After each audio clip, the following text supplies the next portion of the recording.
Знаете ли кои са северните винени тайни? Не идват от Скандинавия. Северните винени тайни са тези вина, които идват от северните региони или по-северните държави на Европа.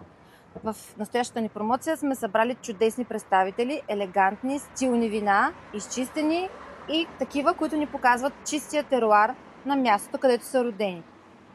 Ще опитате страхотни грюнери и ризлинги от Австрия, също типичен ризлинг от Мозел в Германия. Ще намерите много вина от Италия, от Северна Италия, от Фриули, Шардонета, Совиньон Блани, много добре направени, характерни за производителя и даващи чист израз на почвата и на хората, които стоят зад тях. Така че не чакайте, ако искате вино с характер, с свежест, такова, което да разходи горещите ви нощи, това е вашата промоция. Аз ви казвам на здраве с този ризлинг от Pfalz в Германия.